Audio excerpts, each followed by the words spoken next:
नमस्कार, जय साथियों मैं देखता हूँ कि यार कई लोग ऐसा कहते हैं कि इस बार का वोट जो है आप राहुल गांधी को करिए, कांग्रेस को करिए। देखिए, इस पार्टी को वोट करने के पीछे मेरा सबसे बड़ा रीज़न यही है कि यार मैं ऐसे लोगों को आपस में मिलते हुए देख रहा हूँ जो कभी-कभी एक दूसरे को पानी की घूँट पी-पी के गालियाँ दिया करते थे और लगातार उनके खिलाफ सोशल मीडिया पे ज़हर हुआ करते थे। आखिर ऐसी कौन-सी चीज़ें हो गई भाई जो कि सारी की सारी चीज़ें बदल देंगे? अब आप शुरू करते हैं जो है अरविंद केजरीवाल से। एक टाइम था कि दिल्ली में जो है कहीं न कहीं शीला दीक्षित जी की सरकार थी।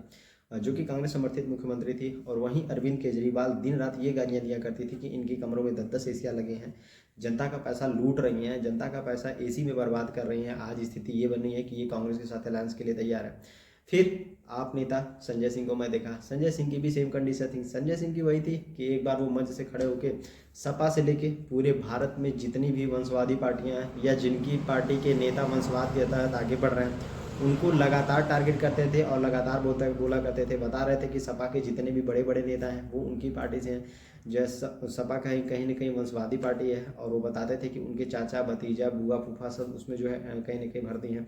वही हाल वो कांग्रेस को खड़ा करते थे, वही हाल वो फारूक अब्दुल्ला उमर अब्दुल्ला पे उंगलियां उठाते थे। लेकिन आज ऐसी कौन सा कंडीशन आ गया कि आप सभी मतलब ये लग रहा है कि सारी की सारी चीज़ें मतलब नहीं, अब देश को बचाना है, देश को बचाना है। देश को बचाना नहीं है मेरे हिसाब से। जिस हिसाब का माहौल आप लोग बनाने की कोशिश कर रहे हैं ग्राउंड लेवल पे, चीज़ें ऐसे ही समझ में आ रही है कि देश को बचाने आप लोगों की बिल्कुल भी नीयत नहीं है, बल्कि आप लूटना ही चाहते हैं। क्योंकि मैं देखता हूँ कि जो अरविंद केजरीवाल जी जो कभी ये दावा करते थे कि हम मतलब कभी किसी सरकार से जो है मकान नहीं लेंगे, गाड़ियाँ नहीं लेंगे, मैं छोटी गाड़ी में चलूँगा। लेकिन आज स्थिति क्या है, उनका कई सौ करोड़ रुपए का मकान जो कि बन के तैयार हुआ है, कई कई लाख के पर्दे लगे हैं, कई कई लाख की टॉयलेट सीट लगी हैं, घर में सारी चीज़ ऑटोमेटिक लगी है। ये वो नेता हैं जो अपने आप को बहुत ही ईमानदार सज्जन सारी चीज़ों को बताते हैं।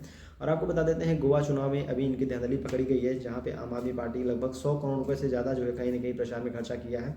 ये वो पार्टियां हैं जो ये बताते थे कि हम केवल और केवल काम के दम पे वोट मारेंगे, हम अपना एक टीवी मीडिया पे एडवर्टीजमेंट नहीं देंगे। लेकिन आप दिल्ली की सड़कों पे चले जाइए, आम आदमी पार्टी को छोड़कर अगर किसी का पोस्टर मिल जाएगा पूरे दिल्ली में तो बताइएगा। तो ये जो रीजन है ना वोटिंग नहीं करने का, यही सबसे बड़ा रीज़न है कि आखिर ऐसे लोगों में इन लोगों को ऐसा क्या बहाना मिल गया कि ये आपस में मिल गए, या ऐसा कौन सा क्या करना चाहते हैं कि मतलब ये बदल गया।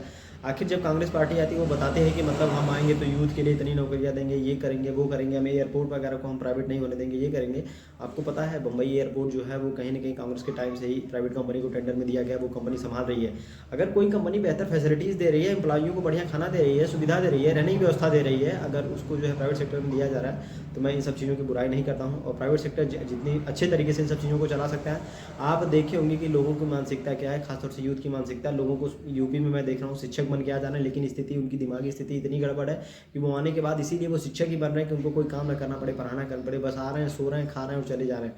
तो ऐसी पार्टियां जो केवल केवल वंशवाद के दम पे या कहीं अपने निजी लाभ के लिए एकजुट हुई हैं, मैं ऐसी पार्टियों का बिल्कुल भी समर्थन नहीं करता हूँ। और कहीं ना कहीं मैं देख रहा था कि मतलब जो भी पार्टियां एकजुट हुई हैं, इसलिए मैं इनको वोटिंग नहीं करता हूँ।